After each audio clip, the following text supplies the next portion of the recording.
Route 616, your home for all Finn's Marvel main continuity. Welcome back. This is episode 64. We've got everybody here again. We've got Bill, of course. Hey, And we've got. Woo! It's Bill's gift. It's Dan. Wow. Wow. How's I that? probably shouldn't have. I probably shouldn't have killed Bill at the start of this, but. that was really good. I just can't laugh today. Yeah, I okay. planned that on my walk home, just by the way. Oh, it was a good one. It was a really good one. Dan has no idea how deeply you Not- just buried him. Not a clue.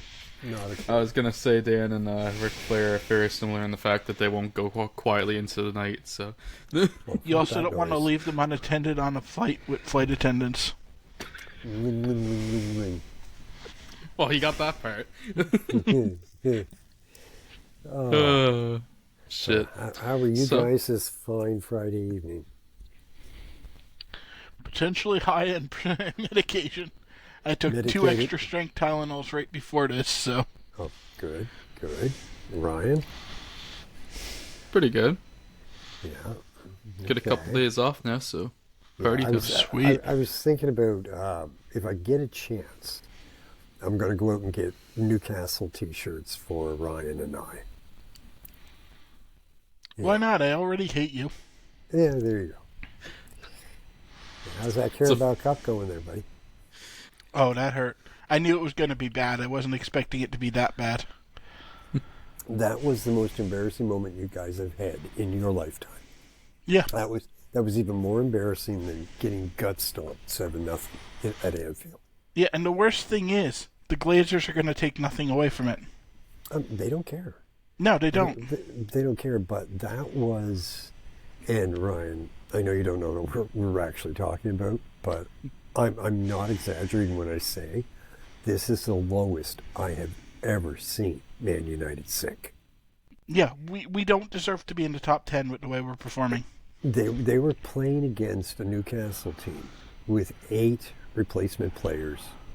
Yeah, because Newcastle's got 5 of their first line players down injured. Okay, they're where Liverpool was, like 4 years ago, right? Half the team Except is they're injured. nowhere near the team Liverpool is at full strength. Granted, but they literally were putting on. It was like Manchester United was playing against a bunch of under 18s.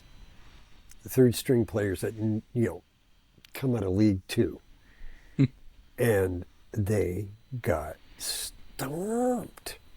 And Ouch. it was like, no, there's no way. There's literally no way they should have lost that game. It was the first time in years I've considered turning off a United game halfway through. Yeah, I was just in shock. I was literally in shock. I could not believe, first of all, that Newcastle scored on them at all, Yeah. but that they scored 3, and they were nice goals. These were, Yeah. lucky It wasn't like chips. the last goal in your match, which, what the hell was that? What, when Nunes popped it over his head? No, Oh, the you- one that was just like 30 or 40 yards out, just gentle kick, and it just rolls in the goaltender's like halfway up the pitch. Yeah. Oh, yeah. When The, Salah the, the just one kinda over went his for a head that was run. actually nice got called back for an offside. Yeah, the one that was over that Salah decided to go for a bit of a run. Yeah, and the goaltender's like 2/3 of the way up the field, just like Doing way out of something. position. Yeah. And it's like, what are you doing? Yeah, I don't. I'm I not don't taking understand anything that one. away from Liverpool on that goal, No, but what were they no, thinking? Well, it was a good call on the defender's part to kind of lob it out there in the hopes that Salah could get to it. Right? Yeah, just, Yeah, just what was the goaltender doing up there? I have no idea. I have no idea. It was the stupidest thing I've seen a goaltender do in a long time. But yeah, Because like Beyond with the that- dire state of United, I've realized it doesn't matter who we have as manager. no, it never did. It Yeah, never the Glazers won't let them do anything to actually manage, and the team knows it. That's why the team doesn't give a fuck. did. Yeah, no, you're absolutely right. This is the only cure, literally. And it's just an opinion. The only cure for United right now, beyond getting new ownership, because they do need new ownership, is Yeah, they that's been need- apparent for a while now.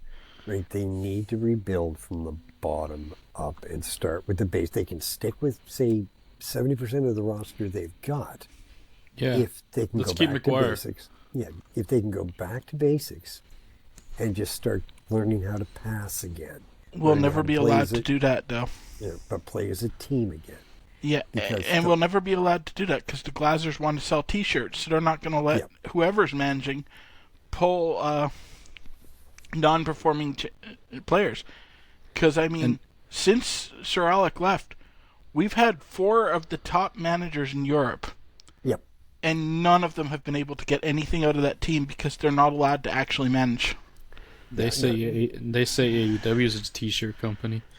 Well, I mean, they could have stuck with Ragnick if he'd been allowed to do what he was doing. Yeah.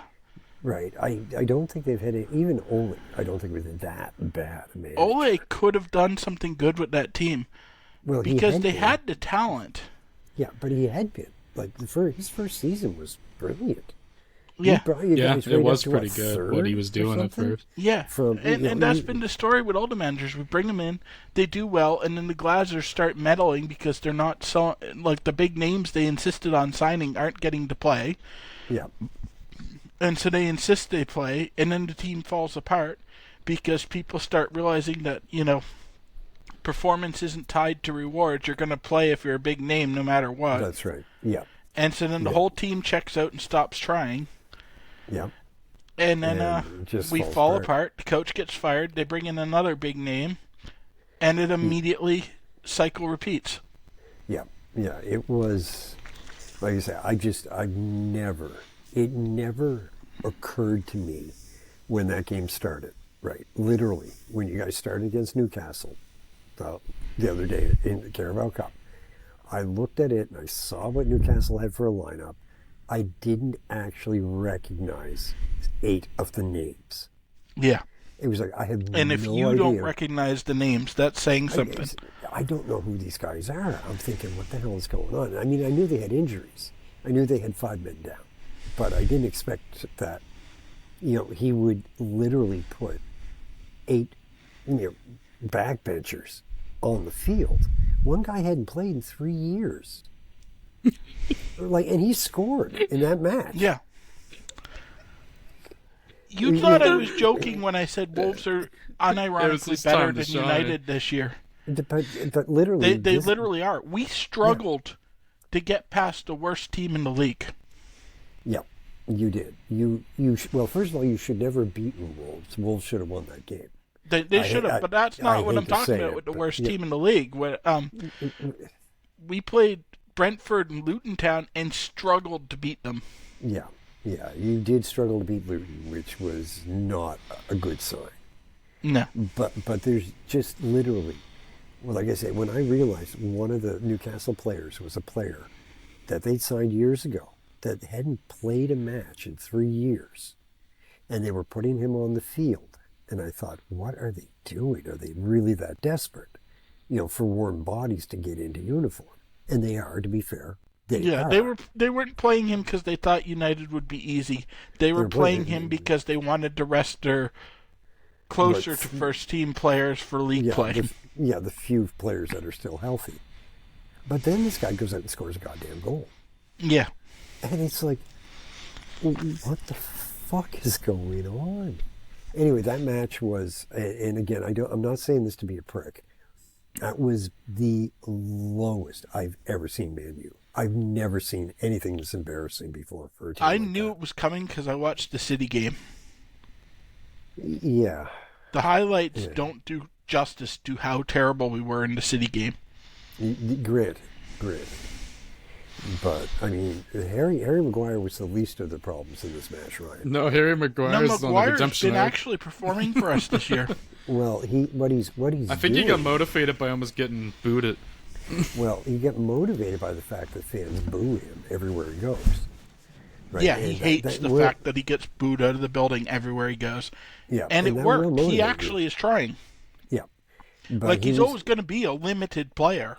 Yeah, he's too slow. They never should have signed him in the first place. But He's slow and he's not got the best decision making. He panics. yeah, his game sense is not that good sometimes. But I mean, he was not to blame for this loss. This No, was he's been one of our best players this season. Yeah, Ten Hag didn't go in there with the right game plan. And he's admitted, he said this was his fault. He was stubborn. Yeah, he didn't. I don't know what he was thinking, but he has to shoulder a lot of the blame for this loss. You can't go on to that field with the team of players like that and lose to what basically works out to be a League Two team. Yeah. I mean, these are guys that this was a beer league team that they lost to. It sounds like the jobbers went over. Oh, Oh, not just the jobbers. We're talking Bastion Booger winning the WWE title. Jesus. we're talking the Avengers taking on Porcupine and losing. That's my dream movie. No, I'm serious. Yeah, this is not hyperbole. It's not me doomering about the team. The team is embarrassingly bad this year. I haven't had fun watching a United game once this season because they've just always been, even the games they won, they were awful in, and it was hard to watch. Yeah, and now they're playing the Fulham team that just got a huge, a positivity boost off their win. So, next weekend's not going to go well for you again. No. Right. Yeah, I mean, Fulham should be an easy win, but it's not going to be.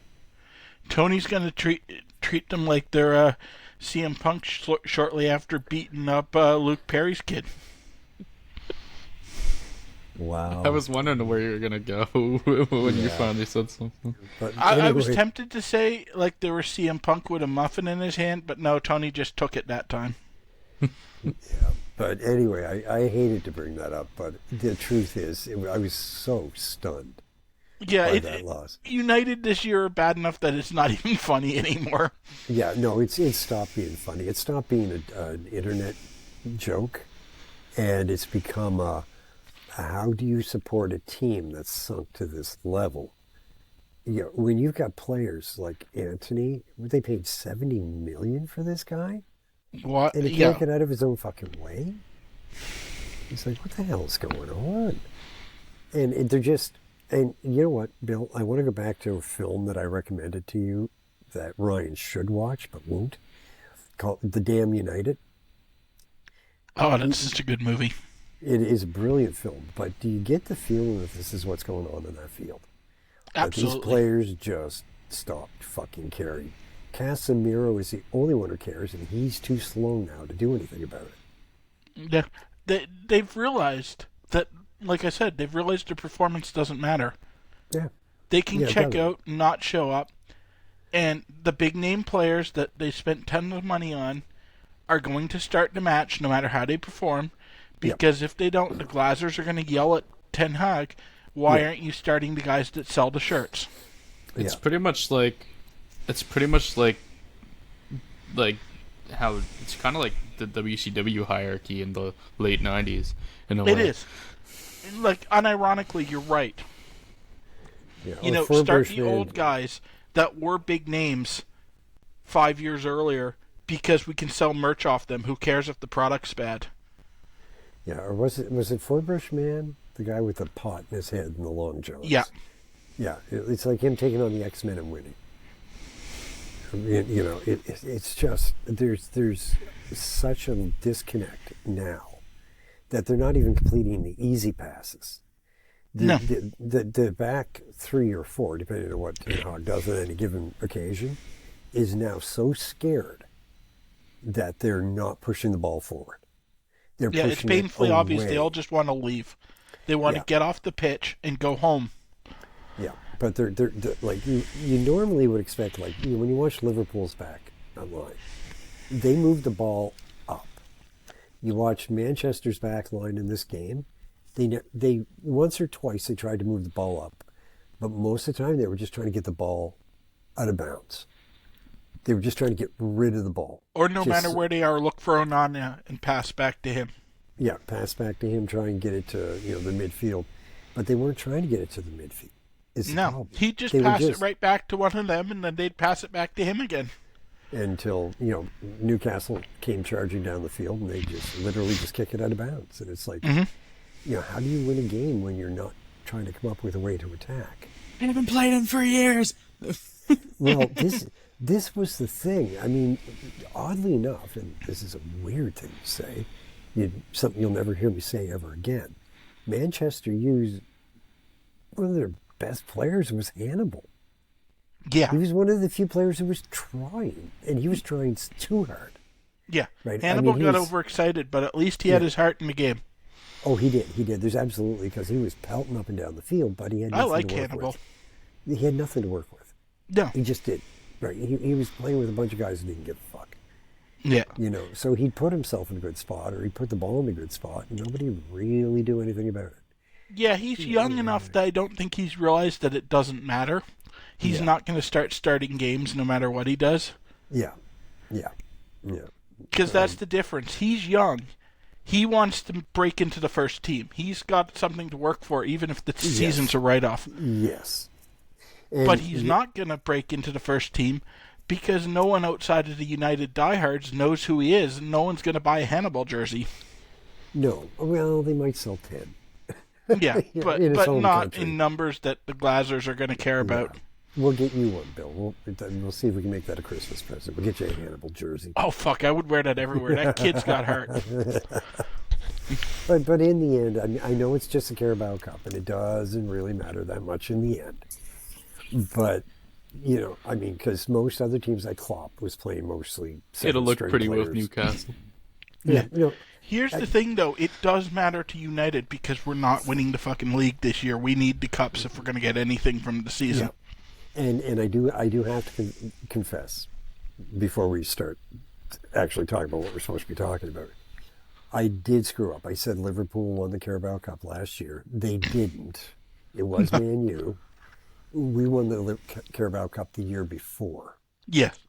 Right. It was my mistake. I kind of lost a year there.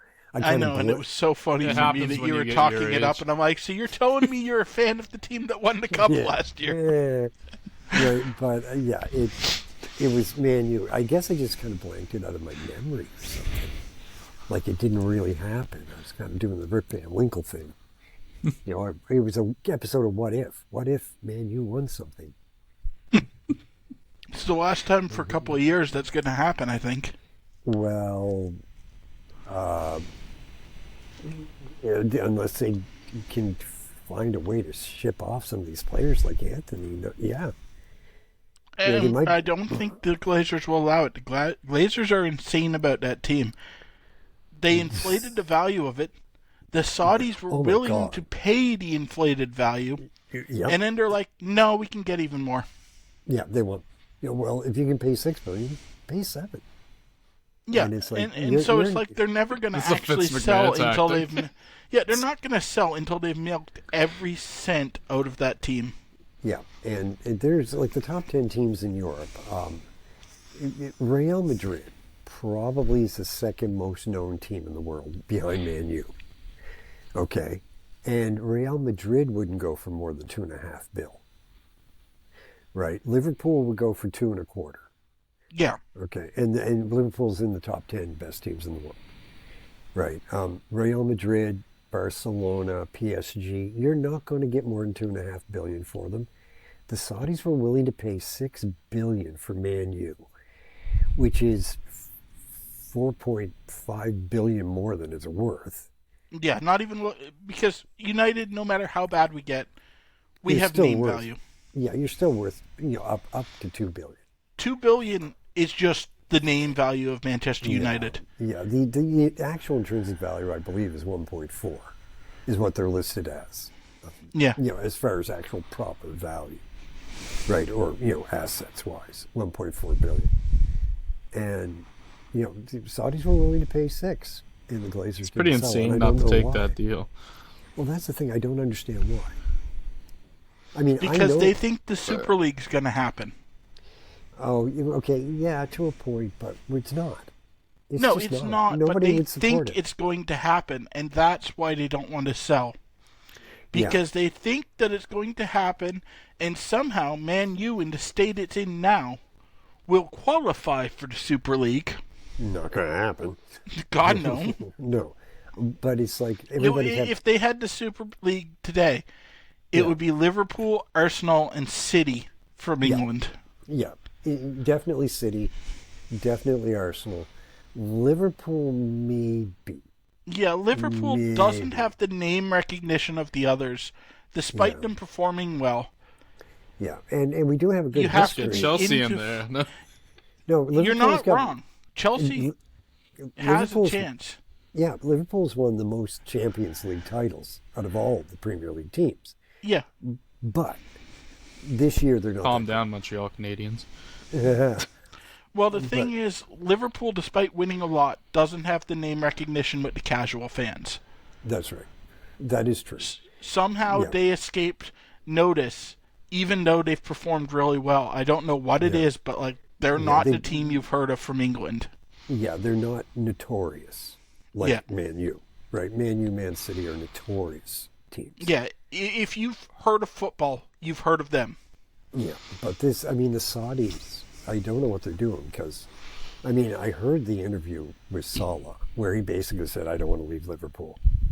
Right. That's why I didn't want to go. I didn't want them to sell me to Saudi. I just did not want to do this. I wanted to stay here. And he does love being in Liverpool. This is where he finally got his chance to shine. Yeah, he feels he owes Liverpool back for giving him that chance. Right, because nobody else was going to take a chance on him. And when Liverpool bought him, most people didn't even know who he was. No. And now Yeah, he's like one of the biggest names in football. Yeah, like he's setting I'd say records he's top hand 5 over right now. fist. Oh yeah, he's setting records hand over fist. He should be in the Ballon d'Or conversation every year from now on. Right, but anyway, beyond that, Honestly, I think the best thing that could happen to United right now is getting relegated. it could happen if you guys don't get your shit together. Yeah, There's, and I think it the would be the next best 10 thing. games, Because then the Glazers wouldn't want it, Yeah, and we might get unloaded to someone yeah, who's willing to make the sacrifices to make the team actually perform well again instead of just Yeah. milk it for all it's worth. yeah. Well, if you don't pull it together in the next 10 games, you're going to continue to slip down the table. Yeah, honestly, I'm starting to feel like we're going to end up 14th. I don't think we're going to hit the relegation spots this year. Probably not. Wolves are definitely going to go above you. Wolves should pass us. There's Ryan going, yeah, I like Yeah. the Wolves, whatever they are. That's a Yeah, but team, isn't it? I see us Where the falling to fuck's 14th. Wolverhampton? Wolverhampton's working their way up the table right now. They really They're shockingly good given the deficiencies in the construction of that team this year. Yeah. Right, Or for the but past, 3 years. Well, I think the top 5 spots are pretty much, top 6 even, are pretty much tied up for the rest of the season. They are. Man U, Arsenal, Liverpool, Brighton. Didn't expect to hear me say that. No. And even Newcastle, if they can get some of their guys back on the field. Newcastle has a chance. They've been getting good the They last could- couple of years. They can get there. They just need to get over these injuries. Same thing, like I say, same thing Liverpool went through 4 years ago where all our best players were in the hospital. Yeah. And we still managed to keep from being relegated. It wasn't pretty, but we survived. So, anyway, skipping blithely past Phil's embarrassment, Well, now I'm nice and depressed. Let's talk about some comic books. let's talk about the X-Men, shall we? All X-Men all the time, as we got 5 X-Men issues to cover this week. Yeah. It only took us almost 25 minutes to get there, but here we are. So we're going to do issues 14 through 18 today. We could talk about Taylor Swift's Eras Tour. 1989 Taylor's version, I guess we could talk about. I don't know. Delights. Anyways, X-Men number 14. This one's titled Among Us Stock, The Sentinels.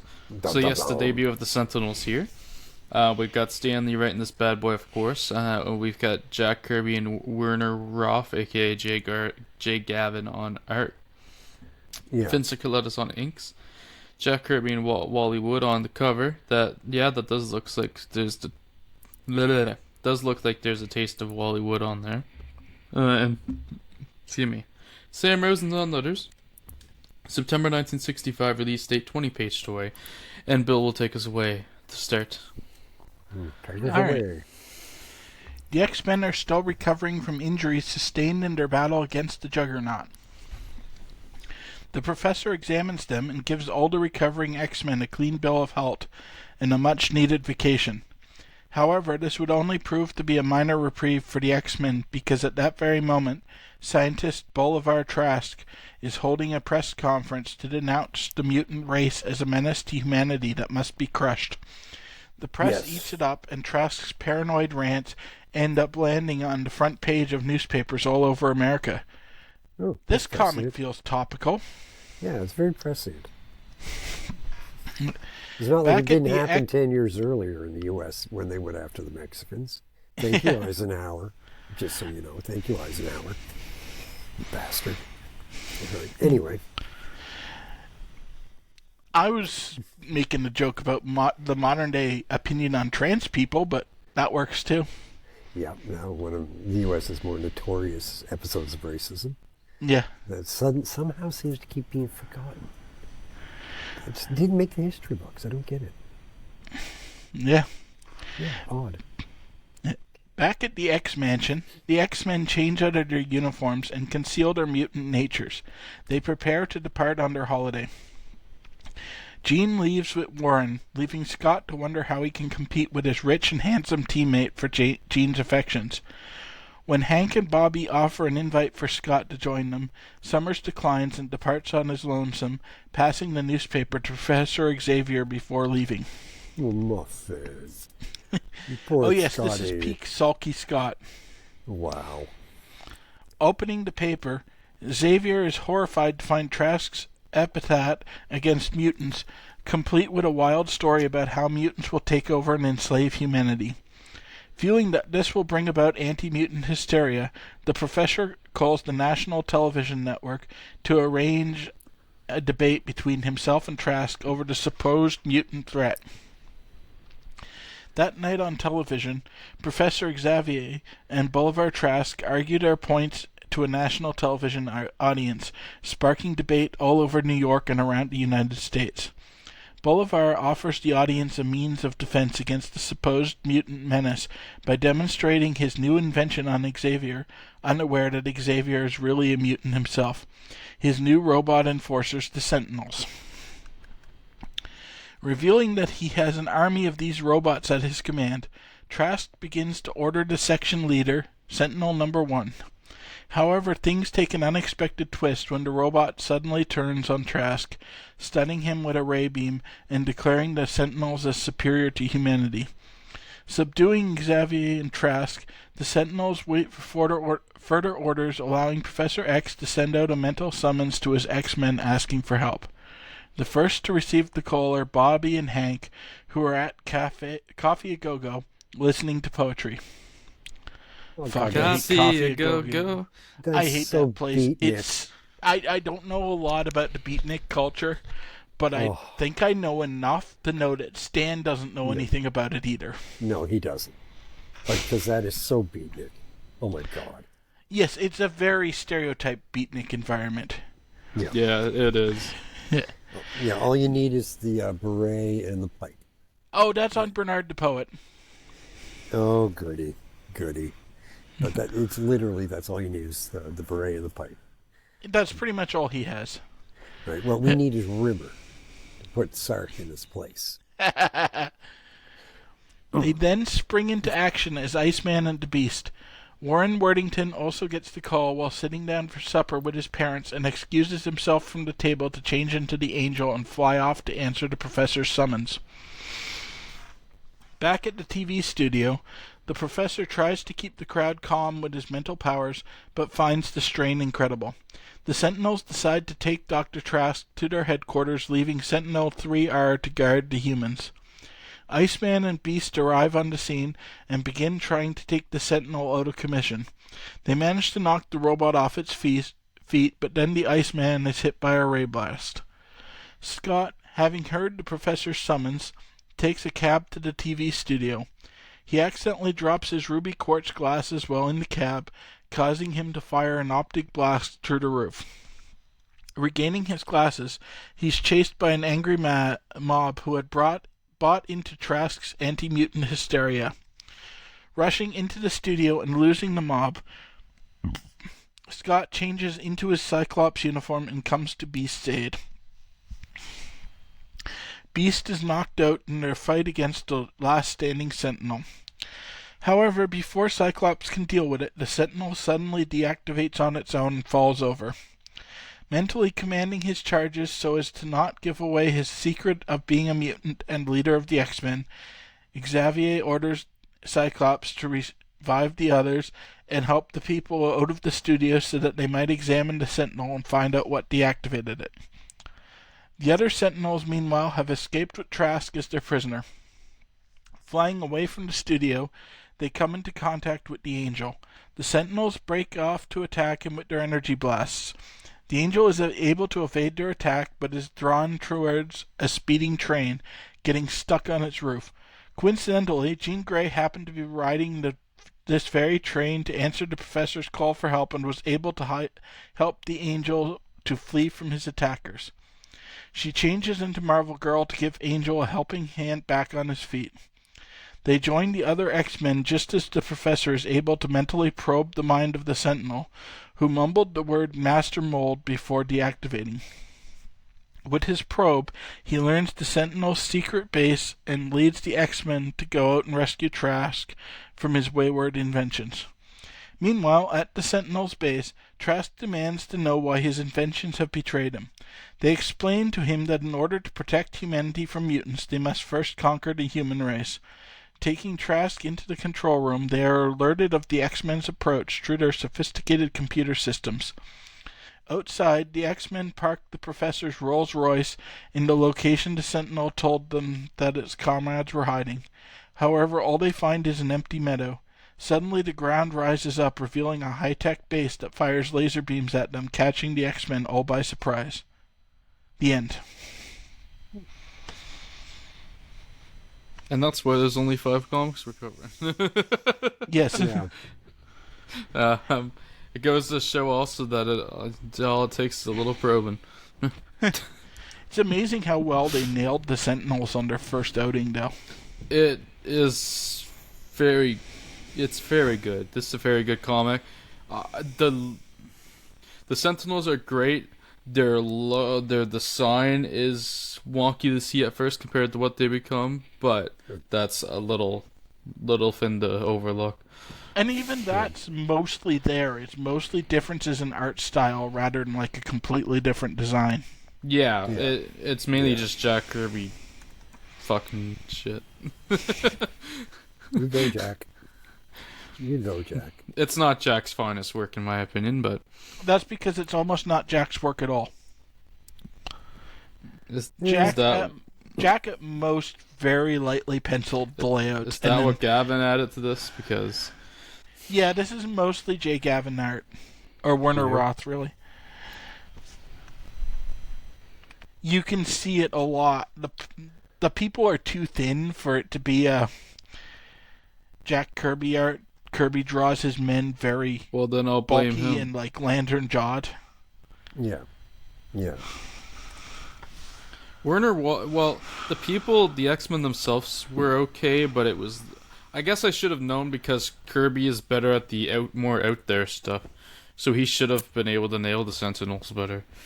For what why not that he didn't. I mean, this is the start of them, so it could be whatever, but he was should have saving been able himself for to the Eternals. make something better. Oh, okay. We probably should rapidly move on to the next one. Fair enough. Well, I gave this a 4. I also gave it a 4. I thought it was really good. I liked it a lot.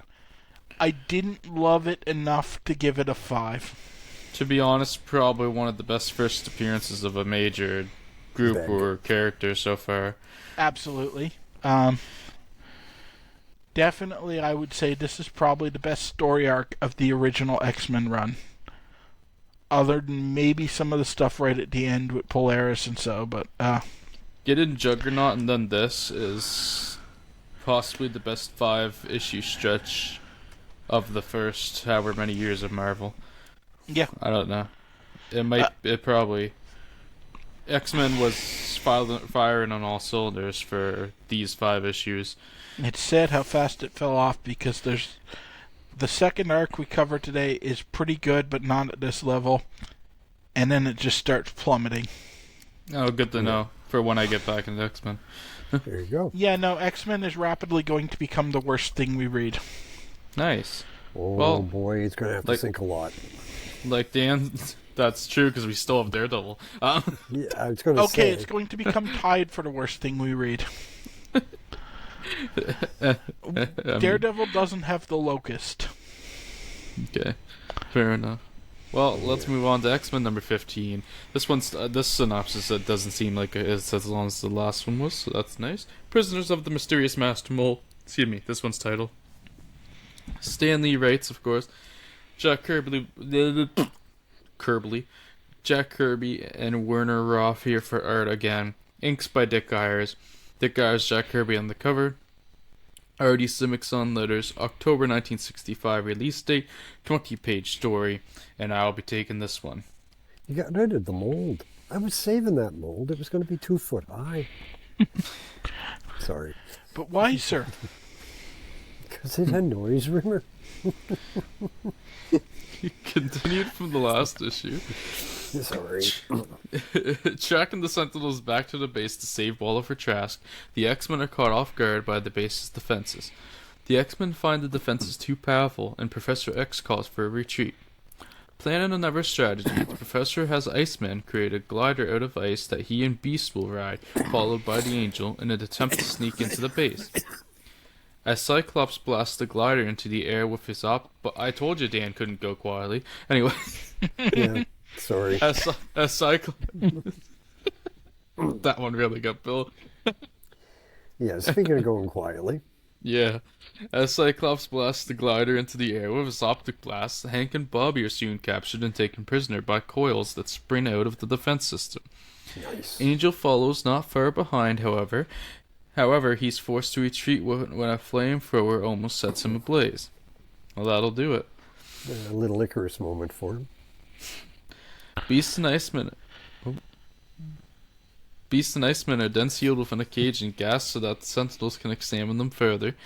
Witnessing this, Bolivar Trask denounces the Sentinels' plans to take over humanity in order to protect them from the mutant menace. The Sentinels take Trask to the creator and the machine he invented to create his Sentinels, the massive Master Mold. Master Mold demands that Trask pledge his allegiance to him, or he will use the weapons cache that Trask has armed them with to destroy half of the United States. When Trask tells the giant robot that the X-Men will stop him, it almost gloats, telling Trask that it will examine the 2 captured mutants and defeat the others. Outside of the Sentinel base, the Professor attempts a different strategy on the Sentinels. Knowing that his mental powers have some effect on the robots, he exerts all his will, causing the Sentinels controlling the weapons within their base to suddenly shut down, leaving the remaining Sentinels incapable of action until they get further orders from the Master Mold. As Cyclops, Angel, and Marvel Girl break through the defenses to gain entry into the Sentinel base, the Beast is brought before Master Mold. Master Mold then forces Trask to use a psychoprobe device so that the robot might learn the origins of this mutant in hopes of learning a way to defeat them. Meanwhile, Cyclops and the others come across a bunch of deactivated Sentinels when they are spotted by one that is still active. With no orders on how to handle the intruders, the Sentinel tells the X-Men to follow it while it goes to get more instructions. The X-Men follow in hopes that it will bring them to its leader. As Beast recounts how his mutant powers gave him an advantage as a child over schoolyard bullies, the X-Men find Iceman. Before they are able to free Bobby, they are attacked by a team of Sentinels, which they easily defeat.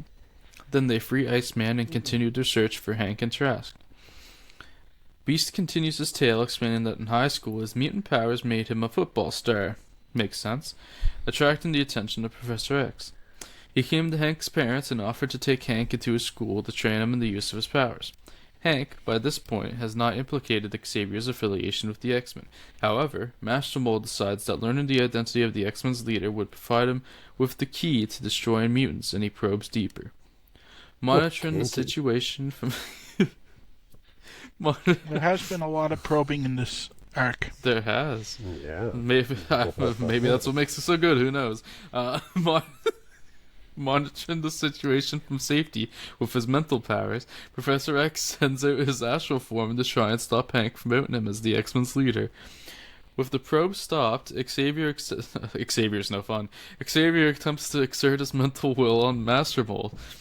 However, the massive Sentinel detects Xavier's presence and repels his astral form with micro-electric blasts, sending the weakened Xavier to return to his body. The X-Men continue to fight their way through the Sentinels of Master Mold. Just when they think they have defeated all threats, the X-Men are suddenly pinned to the ground by a strong gravity ray. With the X-Men defeated, Master Mold demands that Trask create an army of Sentinels for him. He refuses, and Master Mold orders his minions to grab hold of Trask and prepare to force him to do Master Mold's bidding. The story is continued next issue. Ooh. So, yet again, a lot happening. Still a really good issue in my opinion. I gave this one 4 stars as well. I enjoy it. I thought these both were really good. Yeah, this was another solid issue. I really like, for a very limited number of appearances, I really like the arc that Trask goes on. Yeah, Trask's first incarnation here before they end up bringing them back down the line or whatever they do, but Trask here is really good for such a short... it's a very effective arc for such a short arc. And also, the Sentinels are written very well so far. Master Mold's pretty good. I even like the slight deviation here to getting a bit of Beast's origin. That was even pretty fun. Yeah, in general, I don't love that the Sentinels struggle with any sort of autonomous decision-making, but given that these are first generation, that gets a pass because it makes sense that they haven't ironed out all the bugs yet. Yeah. There's a lot of little details that I'm willing to overlook with this being their first appearance like that, so... Like, I actually think it's good for a short-term story that they're not very good at responding to changing circumstances, because that's the sort of thing that you'd need to figure out how to program better. Yeah.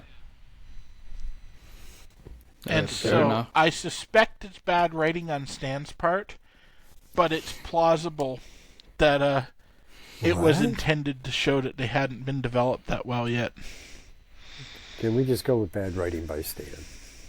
That's the most likely option. It's the most plausible. Yeah. Okay, anyways, let's go to X-Men number 16, titled The Supreme Sacrifice. Stan Lee, Jack Kirby, runner off, Dick Ayers, Jack Kirby on the cover. Letters by Artie Smith, November 1965, in a 20-page story. This will end their Sentinels arc, and I will take this away. It would help if I had not just closed the tab that I needed. That would have been cool. Good job on my end. It's okay, though. I can just simply go to my history, and boom, we're back. Okay. Welcome to Friday Night in Nova Scotia. Woo! Anyways. What was this called? The Supreme Sacrifice, continued from the last issue. The X-Men all the subtlety you expect from Stan, giving away the big twist in this issue. Well, you know. would never do that. No way. It's like how I would never make any of you. It's like how I would never make Bill cover the comics that they haven't read or anything like that. Yeah. Not like I did that last week or anything. Anyways, the X-Men have been defeated and captured by the Sentinels, leaving Professor X the only member of the group when captured. Having recovered from his failed attempt at trying to shut down Master Mold with his mental powers, Xavier witnesses the Sentinel base retract back into the ground, and decides to take a different approach, but to defeating this robotic menace. Deciding to go back to examine the deactivated robot at the television station, he mentally summons a passerby to pick him up and drive him into the city. Meanwhile, the X-Men have been imprisoned in a transparent cage, pinned to its surface by artificial gravity. Try as they might, they cannot break free. When Master Mold gets all the information he can from the Beast, he deems the X-Men a paltry threat and orders the Beast be caged with his comrades. When Bolivar Trask asks Master Mold what he intends to do with the X-Men, the robot responds by telling him that he intends to eventually destroy them as per Trask's programming. Having realized the errors of his ways, Trask denounces this, but Master Mold is unswayed and threatens to destroy a nearby town if Trask doesn't agree to build more Sentinels. Back in New York City, New York, the Professor is brought to the television station where he first encountered the Sentinels, and where one of their numbers still lays inert. Secretly probing the robot with his mental powers before a perplexed police officer, the Professor learns that the Sentinel has a receiver unit much like a television set, and that something must have caused the interference. Looking out the window, he notices that the cause is a giant crystal on display atop the Crystal Products building. This so gives the image Professor crystallizes in his mind. He sees the future hero Christar. What? This gives Professor just the idea on how to destroy Master Mold and the other Sentinel. Christar? It's Christar or Crystar, I forget how it's pronounced. I'll send the picture Is of it he on after. top of the Chrysler building having a crisis? I don't really know. I don't really know what he does because I don't think many people read it. I don't even think Bill's reached it yet because I think it was an 80s fan. I definitely have not, because I don't know what you're talking about. I think it was an 80s fan because I got reminded of it last night when I looked at the Marvel Age new releases on Marvel Unlimited. Okay, anyways. I just looked enough to see they were Marvel Age and then stopped paying attention. Back at the Sentinel base, the other X-Men feel the artificial gravity of their cell weaken as the Sentinels prepare to put the Beast in the cell with them. Cyclops organizes the X-Men, and when a small opening is made in their transparent prison, they attack and break free. The Sentinels are caught off guard and trip over themselves as the X-Men gain the advantage and take out their captors with their mutant powers. The X-Men make a break for it. However, the Sentinels recover and fire their stun beams at the mutants, knocking them out. They are preparing to kill the X-Men when they suddenly collapse. It is because at that very moment outside, Professor X and the authorities have arrived in 3 helicopters carrying a giant crystal. Suddenly, the high-tech Sentinel base rises out of the ground and a giant cyclone firing cannons begins to attack the helicopters. Inside, the X-Men revive and are alerted telepathically by the Professor of the Sentinel's weaknesses. Rushing off the face Master Mold, the X-Men are startled when the lights begin to go out as some giant machine beneath their feet begins operating, causing fuses all over the complex to blow. This is because Trask has begun the operations that allow Master Mold to create new Sentinels. Master Mold harnesses powerful electrical energy, channeling it into a device that will construct 8 new and more powerful Sentinel robots. V2! Realizing that with enough power, Master Mold can go on producing Sentinels forever and dominate all mankind. Trask finally decides that he cannot allow such a thing to happen no matter the cost, denouncing Master Mold one more time and finding that his life is sacrifice. Trask smashes a vital machine in the lab, causing a massive explosion. The X-Men, just in the outside corridor, are rocked by the explosion. The heat from the flames causes Iceman to pass out, prompting Beast to rescue his friend before he gets crushed under falling debris. As the complex is falling down around their heads, the X-Men manage to escape the destruction with the help of Marvel Girl's telekinetic powers. Outside, there is a close call as Beast carries Iceman out of the complex when the wall begins to crumble. Passing his unconscious comrade to the Angel, Beast quickly runs down the side of the complex by himself just moments before it explodes. Watching the destruction, the X-Men wonder what might have happened down there, completely unaware that Trask had learned the errors of his ways and sacrificed himself in order to save humanity from the Sentinel domination. With the threat of the Sentinels over, the X-Men are unaware that back at their mansion, someone lurks in the shadows, waiting for their return to pose a new threat to the group of mutants. And the story is continued next issue. Bum, bum, bum. I wonder who could be lurking at their mansion. Anyways, Yeah. this I had some idea, but he was sent to a museum in deep space, so it couldn't possibly be him. no way, no way. No, never. Anyways, that was X-Men 16. The weakest of the Sentinel arc, in my opinion, but Same here, but it still got a 4 from me. I gave it a 3. This one didn't hit on the same frequency as the others. It didn't hit quite as hard, but it had a couple of good things in it. I mean, Trask's sacrifice is brilliant. Trask Sacrifice and the use of Marvel Girl. That's pretty fair too. For a woman in 1960s Marvel to be instrumental in stuff working is pretty rare. That's true. Granted, yeah. I think my main issue with that one was the bullshit going on with Xavier and the authorities more or less than anything else. I did not like the parts with them. That bothered me the first time through. The second time through, it didn't bother me. It felt less Deus Ex Xavier-ish than usual. Yeah, but it was a sign of the times. Yeah. You know, authority was a bad word, you know, at this point in American history. So, anybody who fought against the man was a hero. Yeah, it did feel more like they got out of it on their own rather than Xavier swooping in and saving them. Yeah. Because they beat the Sentinels around them, and then Xavier just shut off all the other ones after they had already shown they could beat them. Fair enough. Yeah. Well, let's move ahead and figure out who the hell was in their mansion with X-Men number 17. This one's titled "And None Shall Survive." Man, they're in trouble again. I can't believe this.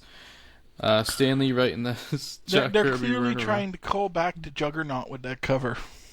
Yeah. Dick Giles on inks. Jack Kirby, Dick Giles on cover. Alrighty, Simic on letters. December 1965. Merry Christmas, I guess. 20-page story, and I will let Dan take this away. Oh boy, and none shall survive. And, no one will survive. Yeah. Well, following their battle against Master Mold and the Sentinels, the X-Men are given medical attention by the military, who commend the Professor and the X-Men for their assistance in destroying the menace. With Cyclops, Beast, and Iceman injured, the Professor allows them to be taken by the military paramedics to the hospital, but mentally cautions his students to protect their secret identities. How they're supposed to do that, we don't know, but okay. You know, at the hospital, the doctors are unsure how to treat Iceman, who is in an unconscious delirium, prompting Professor to worry about this potentially being his first failure. Checking on the other X-Men under the pretext as a casual friend instead of their leader, the Professor overhears the doctor commenting on the fact that they could learn so much more if they would be allowed to just cut them open and do experiments.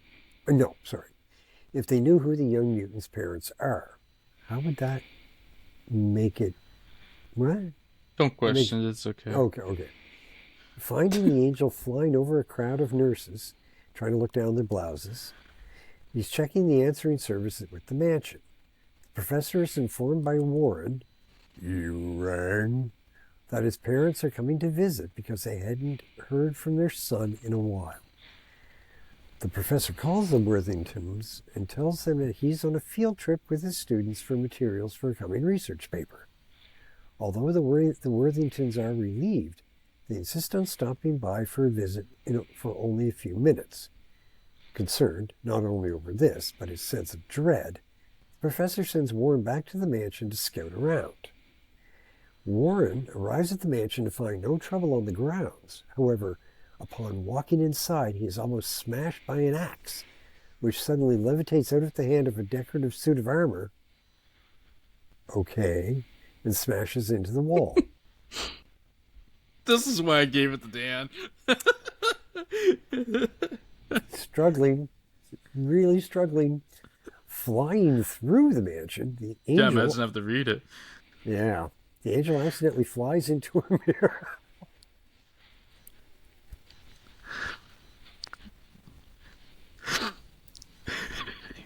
He's like a moth, okay?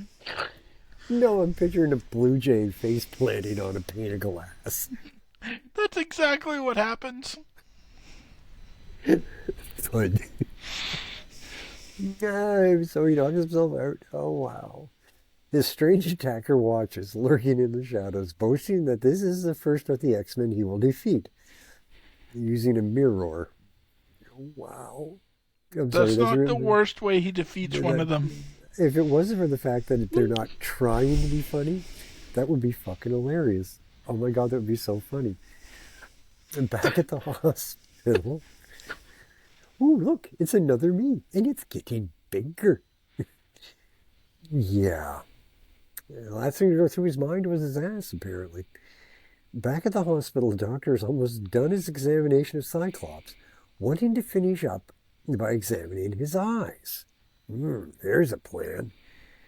Cyclops gives him a demonstration of his powerful optic blasts, explaining that he cannot control them. Finding no other problems with the young mutant, the doctor dismisses Cyclops into the professor's care, and the two walk the grounds discussing the state of the other X-Men. The professor has lost mental contact with Angel, who's doing his best impersonation of a piece of roadkill, and decides that the Beast and Marvel Girl should remain at the hospital to watch over the Iceman, who is too injured to move. Just put him on ice, he'll be fine. The professor and Cyclops agree to return to the mansion. They find no sign of Warren and are suddenly startled when Cerebro's mutant alarm goes off. Going to investigate, the professor examines his computer and learns there is a super powerful evil mutant on the premises. Before Cyclops can warn him, the professor is suddenly wrapped up in the coils of a mental wave distorter, because we all have one of those lying around in our basement, and sealed behind a transparent shield.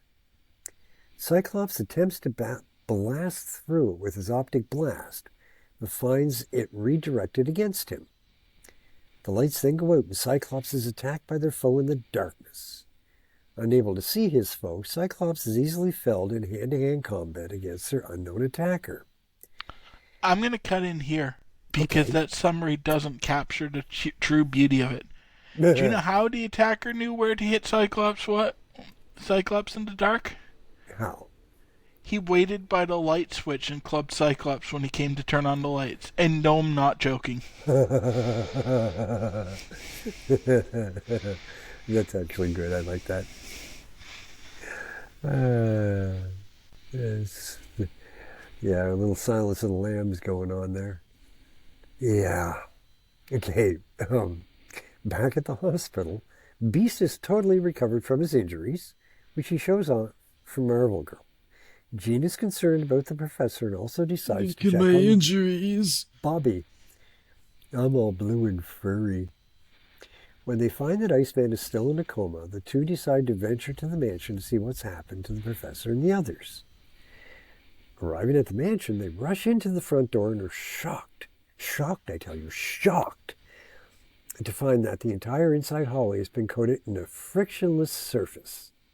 Beast suddenly slides across the room and into a specially prepared room. Jean manages to avoid the same fate by using her telekinetic powers. She is then confronted by the mystery foe, whom she recognizes immediately. Trying to keep him back with her telekinetic powers, she passes out after inhaling odorless sleep gas. Why did it have to be odorless? I assume because they'd hold their breath otherwise. This is Stan logic in other comics, anyway. Yeah, okay. Back at the hospital, again. This is like a really bad episode of CSI. The doctor... It's like a really bad comic. Yeah.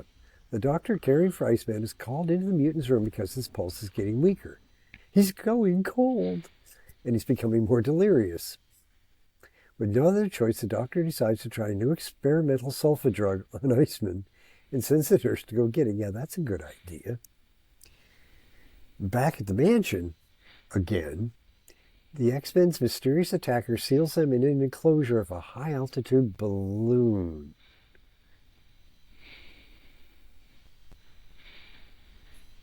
Yeah, I'm confused. And sets it loose with the hopes that they will perish in the sky when they float up to 100,000 feet into the air. So Yeah, I don't Stan see why you're doesn't struggling here, Dan. understand how balloons work? No. It's Silver Age Stan. Do you really think he understands science of anything? Yeah. Releasing the X-Men into the air, the villain is satisfied that he has finally destroyed the X-Men. Shortly after, the Worthingtons arrive to visit their son, however, when they knock at the door, they are greeted by the man who attacked the X-Men, none other than Magneto. The story is continued in the next issue. More like Magneto. Kind of like Nutella? Yeah. Well, I Warner hated Roth- Magneto here as much as I hate Nutella, so I guess that's pretty There you go. accurate. Werner Roth helped pencil this issue under the pseudonym J. Gavin. Just so you know. Yeah. I think this is the last issue for a while that Kirby will also be credited on. Yeah. Next issue, it switches over to just Warner Roth, which Kirby is fair saw his because chance to it's run. been basically him for a while. Yeah, here's a little trivia for you. Professor X breaks his own rule of not connecting himself as the X-Men's leader when he calls Beast by his surname on the first panel of page 4. This slip-up was revised in later printings, including the digitized version of this issue, and where Professor X calls Hank by his code name. Okay, that is interesting, because I've only read the digitized version, so I didn't know that. Yeah, I didn't know that either. That's clearly just Stan bad writing. Yeah. Oh, speaking of bad writing, here's a bad cover. X-Men 18. Wow. Ugh. Well, I gave that one a 2. I really didn't like it, so I know I'm way lower than the site average, but I gave it a 3. I thought it was pretty good. I mean, a lot of the stuff, like the mirror and the balloon are stupid, but it's Silver Age stupid that you just kind of have to roll with for this era of comics. no, I felt like I was fucking reading the comics equivalent of watching a fucking Colt Cabana match. Oh, it was so bad. That actually makes perfect sense. Because I would also rate most Colt Cabana matches 3 out of 5. Yeah. No, that was so bad it was good. I actually enjoyed that. The back and forth between the hospital and the mansion, over and over and over again. This was painful to me. It was funny. No, it wasn't supposed to be funny. It was hilarious. Are you sure? Like, seriously, are you sure it wasn't meant to be funny? Yeah. There's no irony involved in this at all? Maybe the mirror thing was kind of meant to be, but besides that, I don't think it was. The mirror thing was not meant to be funny. The mirror thing was totally not meant to be funny. Well, then I don't think any of it was meant to be. No, this comic was not meant to be funny. I'm serious. It was funny, but it wasn't meant to be funny. Stan was very sincere when he was writing it. That's kind of sad. Wow, that's unsettling. Oh, do we want to go for number 18, or do we? Not really, just but pretend I this is mean, a you're the really one bad reading the idea? synopsis, so I don't really Would care. we rather start off next podcast with it? It's best to just get it done with and have some nice Fury coming up. Oh, is it Fury or is it A Story? Yeah, that's Fury. Okay, I wasn't sure if we were getting Fury or Strange. I personally, I prefer the X-Men. Anyway. Are we ready for this mind-numbing conclusion? Is this a conclusion? Yeah. Yes, this is a conclusion. Okay. X-Men number 18. If Iceman should fail. All the same fucking people that we've been saying the whole episode. January Except no Jack. Well, yeah, but you already mentioned that. Jacked off? Yeah, he's jacked off forever. January 1966 release date. Happy New Year. 20-page story. Noticeably, this one has a worse site average than the last one, so this gets even better. Anyways, Dan will take this one away to get us through the end of this. Technically, 5. These were all kind of connected, so this ongoing I still story. think of it as 2 separate arcs, even I though do they too. included a lot of recovery from the Sentinel battle in the last issue. Yeah. I mean, technically, the Sentinel one continued off of Juggernaut, so, I mean, Yeah, it's that's been just one continuous story for a while. that's just that they're starting to get continuity flowing. Ooh. Hey, here we go, guys. Brace yourselves. I'm Professor probably going to X. zone out. Yeah. Professor X, Angel, Cyclops, and Marvel Girl have all been defeated by Magneto, who put the team into a high-altitude hot air balloon, hoping that his hated foes would perish once it reaches its destination of 100,000 feet. Magneto revels over the victory, magnetically lifting the mansion out of its foundation. He then decides to use the mansion as his own base of power that sets the house back down on the ground. Entering the residence of his hated foes, he then uses his magnetic powers to destroy Cerebro. However, his destruction is interrupted when the Worthingtons arrive for a visit. Magneto confronts them at the front door and uses magnetic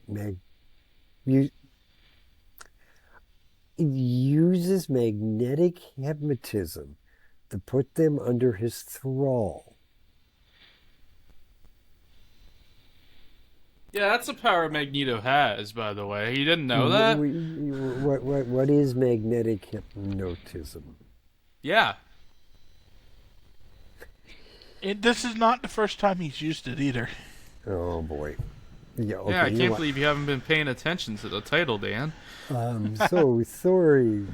This is just the running theme of Stan having no clue how magnets work. Early Magneto fucking sucks. And it's a real letdown, because Magneto's one of my favorite villains, and it's been pissing me off to read. That's probably why you took these early ones so much harder than I did. Yeah, it's silly, but it's not horrible. Anyway, he puts them under his thrall, ordering them to go to sleep upstairs in the bedrooms. Magneto then comes to Magneto because I think that's what they say in the movies. Yeah, but that's not how it's spelled. Yeah, no, it is written Magneto, but it's pronounced Magneto. Okay, sorry. Magneto then comes to realize that one of the X-Men is missing and waits for him to return to the mansion so that his revenge can be complete. Magneto boasts how Iceman is the weakest of all the X-Men. Meanwhile, Iceman is still recovering from his injuries sustained battling the Sentinels. That was loud. His doctor injects the unconscious mutant with a new medicine with a special device. It stops the boy's delirious rantings. However, if he will awaken, remains to be seen. Meanwhile, high above in the weather balloon that might mean their doom, Professor X exerts all his... Why didn't he just, take a hammer and bash all their skulls? Or something. Why this... The conclusion to this balloon thing is really bad, so I can't wait for you to get to it. Well, I'm still trying to figure out why you bothered with the balloon. Seriously. Because it's the comic code. Mr. Bond. And they're not allowed to actually murder people. They could do it off-camera. Okay? You start the next episode with, sorry, the X-Men are all dead, and that's the end of the issue. Bada bing, bada boom. Seriously. There's other X-Men out there they can get. Right? Anyways. Professor X exerts all his mental power to try and overload the mental wave disruptor that has been attached to his head. His ploy succeeds and he revives the rest of the X-Men. They begin to assess their abysmal situation and wonder how Magneto could have returned after being taken from the Earth by the Stranger.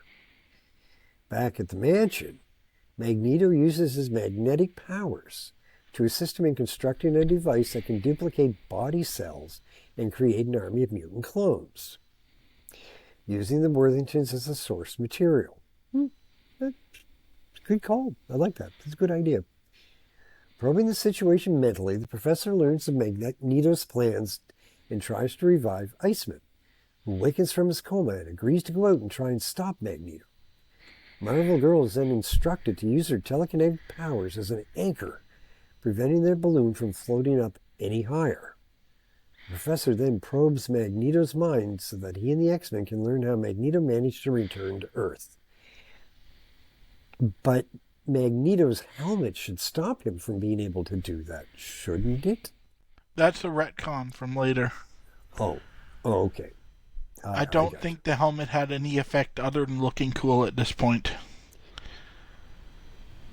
Yeah, okay. Sure. They discovered that shortly after Magneto and Toad were taken to the stranger's homeworld, Magneto began plotting his escape.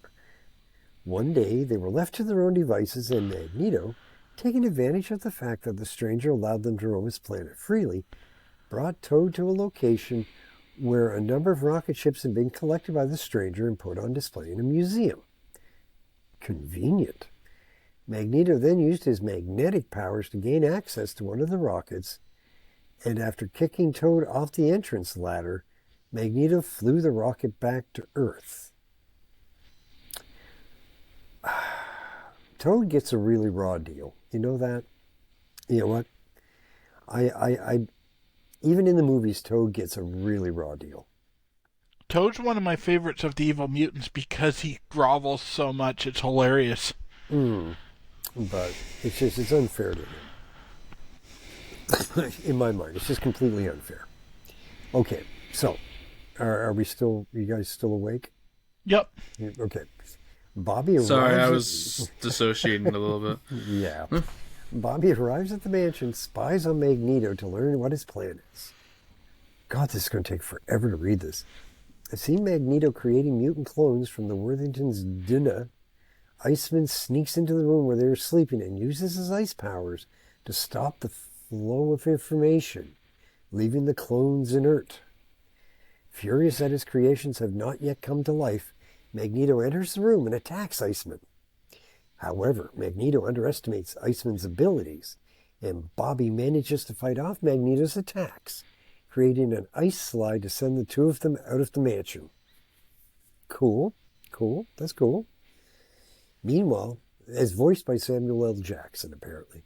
Meanwhile, aboard the balloon, the professor comes up with a solution to get them back on the ground. Pop the balloon. Right? Yeah, I'm just saying. He orders Cyclops to use his optic blast to poke a pinpoint hole in the balloon so that I thought it was a hot air balloon. Kind of. Maybe. But it says there was helium inside now. Yeah, it looked like a helium balloon earlier. I think it was probably a transcription. They specifically said hot air balloon. Yeah, but I think that was the person They had Donald Trump come in and speak inside the balloon. I think that was the person doing the summary messing up rather than the actual comic. I'm pretty sure it was helium. It looks like a hot air balloon. Because when even it's in drawn. the original picture, there's no even in the first issue where it appears, there's no source of hot air ever illustrated. Yeah, no, it kind of looks shaped. It looks like it's one, but without the actual source of the hot air. So that's probably why the person got confused, right? Sure. Yeah, because they're in a ball burner hanging from the balloon, but there's no actual. So okay, Yeah, this whole thing's fucking stupid anyway. It's stupid, but I'm pretty sure that's not an error that can be blamed on the comic itself. No, I'm just I think it's a checking written to issue. see how Magneto describes it. No, Mr. Xavier, I expect you to die. Okay, so the helium slowly leaks out and they can safely descend to the ground below. The X-Men safely land on the ground and attack Magneto together. However, the Master of Magnetism manages to fight them off. Before they can renew their attack, Magneto magnetically, God, the alliteration is bad in this. Magneto magnetically traps Iceman and threatens to kill him if the X-Men don't cease their fighting. You kids be good or I'll turn this hot air balloon around right now. The Iceman tells the others not to surrender for him. However, Angel flies in and manages to pull him free from Magneto's grasp. That was good of him. Good thing he wasn't up there in the hot air balloon, because then he could just, like, fly away. Yeah, man. Iceman's the weakest X-Men. Yeah, because Angel has the power of flight. You know, if he'd been up there, oh boy. You know, what would he do? Like, you know, with his wings. Poop on Magneto's car? Well, yeah, to be fair, he could do that. That would be funny. I'm just assuming he's like half pigeon. Oh boy. Only his English, Bill. Only his English. The X-Men, sorry, is not rat. Sorry, channeling Faulty Towers now. Gotta get back to reality. The X-Men and Magneto resume their battle until Professor X tells them all to stop fighting and surrender. The X-Men are shocked at this order, and Magneto gloats over superiority over the X-Men. God, the writing is badly done here. Okay, so I've checked. On the synopsis and the comic. Yeah. Yeah, I've checked. There is no confirmation on what sort of balloon it is. Okay. It's vaguely shaped like a hot air balloon, but it doesn't actually have the source, so I can see how they would get confused. Yeah, I think it's intended to be a helium balloon with just a gondola below that they're sealed in. Okay. But it's not described anywhere, so any assumptions about what type of balloon it is are on the writer of the summary. Okay.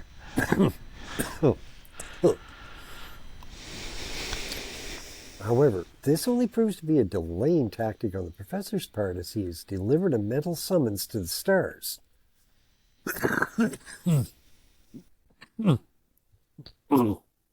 Sorry. Calling the stranger back to Earth to collect Magneto. Magneto flees the scene with the stranger trailing on behind him. The X-Men then rush inside to stop the machine, which has now begun to operate since Iceman's ice is thawed, before it can bring Magneto's slaves, mutants, to life. With the machine deactivated, the clones disintegrate and the X-Men destroy the machine.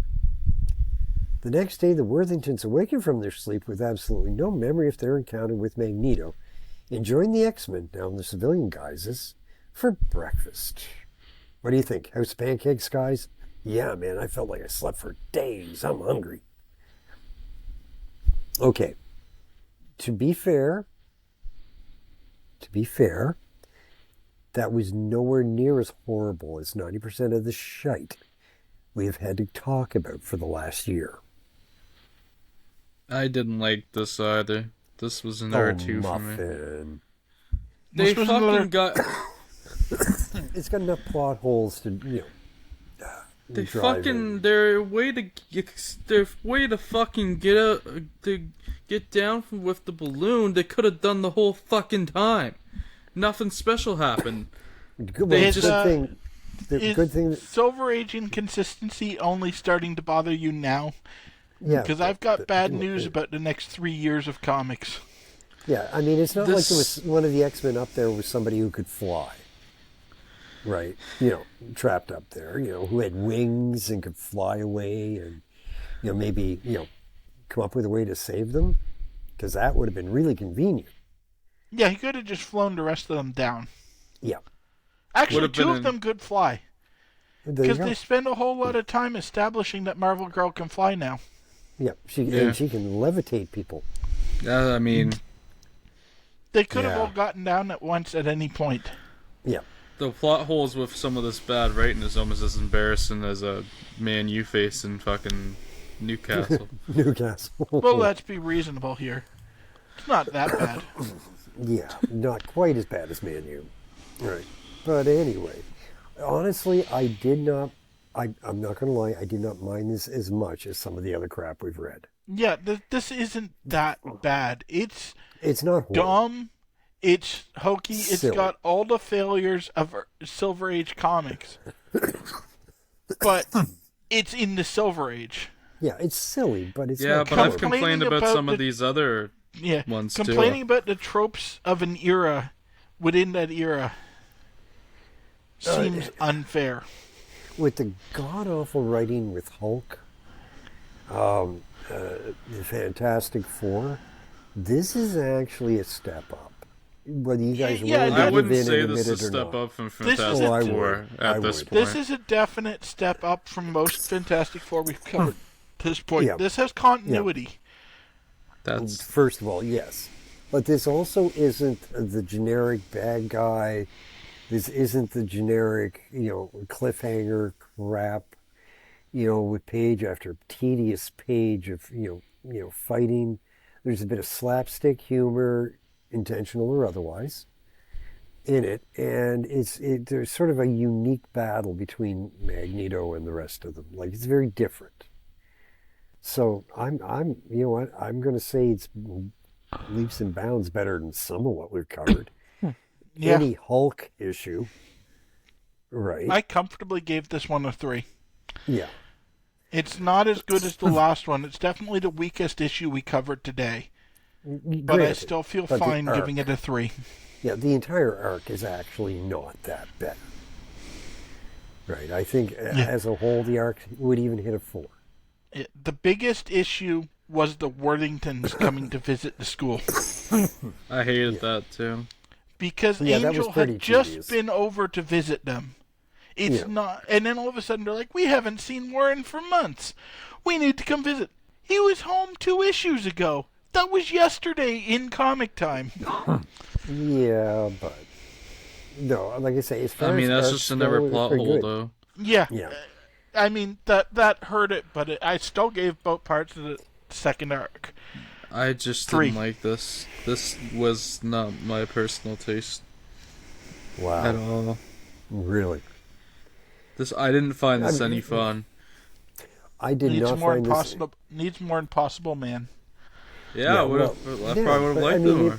It was nowhere near as tedious as a Fantastic Four issue. It also It was just hurt wasn't. by being right after the Sentinel story, because the Sentinel story was so well put together and fought through that Yeah. this one just looked terrible compared to it. Yes, For me. this one. I will agree with that. This one is definitely hurt by Yeah. following the Sentinel story.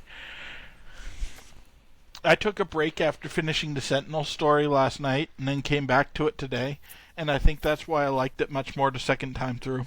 Yeah, I'm Probably. just talking about the whole story in general. Yeah, Right, not just this one particular issue. I'm talking more Yeah. about all of it. But I honestly didn't mind it that much. Right, this was I don't know. a nice break from the I usual like them kind of tedious putting Iceman foolishness. over a little bit. That was cool. unfortunately, they buried him in the second part. Yeah, they kind of did. The He's first too- part he's started because- off good. cold. Like, it's set up so that he should come in and save the day. Well, yeah, because they're doing the Everyone's whole been Captain talking about America's the how weakest Avenger thing. Yeah, everyone's been talking about how he's the weakest member of the Fantastic Four, and he's just a kid. And then he finally gets an ego boost from Cyclops referring to him as a man, and he's finally going to get a chance to prove himself, and then he comes in and fucks it up. Yeah. To be In fair, a that's more pretty. modern comic, that would be the way to go, where they can write the nuance of actually having him grow as a person like he was trying too hard. Looking ahead, that kind of is in line with Iceman. Yeah, this is the Silver Age, though. They don't Yeah. do subtlety and nuance. No. Yeah. So there you go. I don't think Stan knows what X-Men. nuance is, to be honest. Sure he does. It's when he's only alliterative for half the issue. Oh,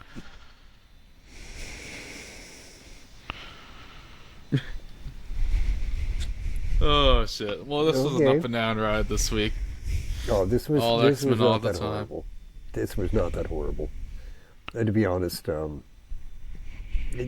we've had to go through much worse crap than this. Oh, I absolutely. agree with that statement. I still didn't like this. When It's the not like I gave these highlighting- ones. When the highlights of their last year were Tales from Asgard, come on. This I was not that bad. don't even agree with that statement. Tales of Asgard was shit half the time. That was kind of my point. Yeah, we haven't gotten to the good part of Tales of Asgard yet. Yeah, no, but I mean, for some of the stuff as well, this wasn't that bad. This feels like they've turned a corner, sort of around this This phase. is. We did turn the corner recently where 65 is one of my favorite years.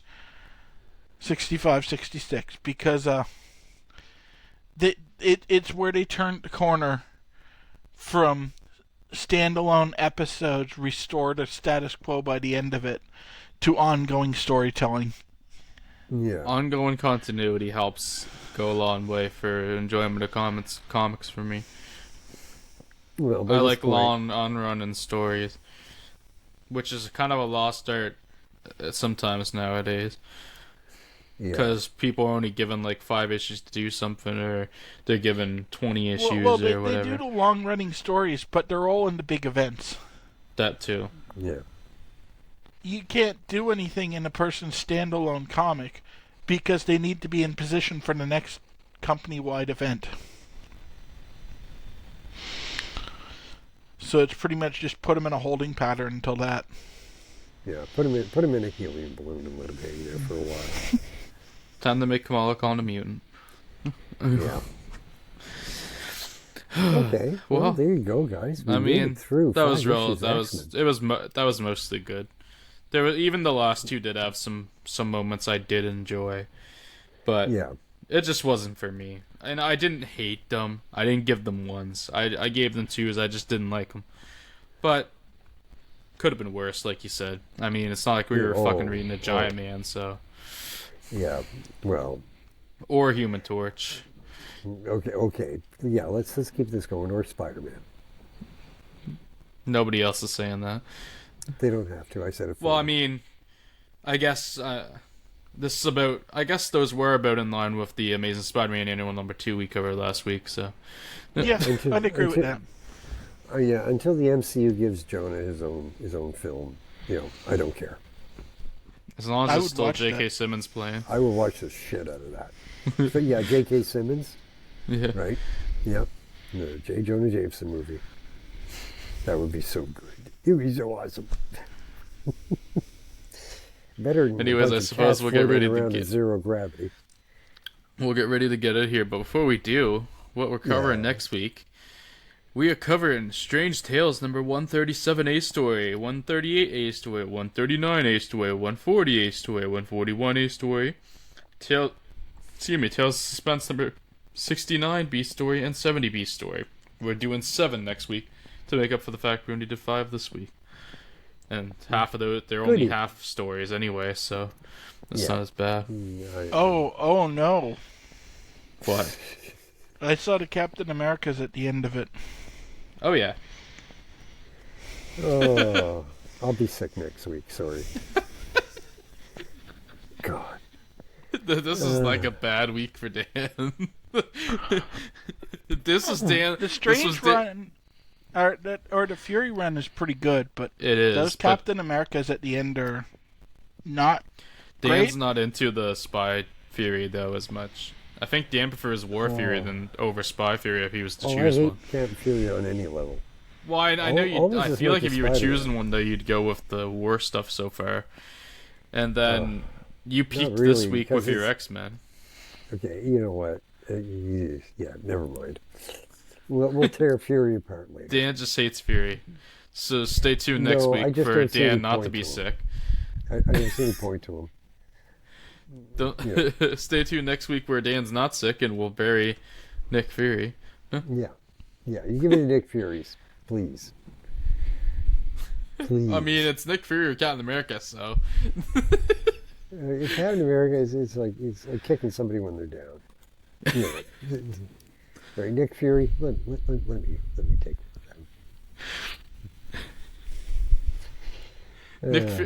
Captain America's the present you give somebody after a loss to Newcastle with their third string team. That's cold. That's really cold. But I like it. Anyways, before Bill just logs off here, let's get out of here. If you enjoyed this and are watching on YouTube, please leave a like, subscribe, comment, even share if you liked. Available on Google Podcasts, Apple Podcasts, and Spotify as well. If you're on Spotify, click that poll. Let us know why you love Magneto and his balloon. And anyways, we will see you all next episode. And peace out. Have a good one, everyone. Bye-bye.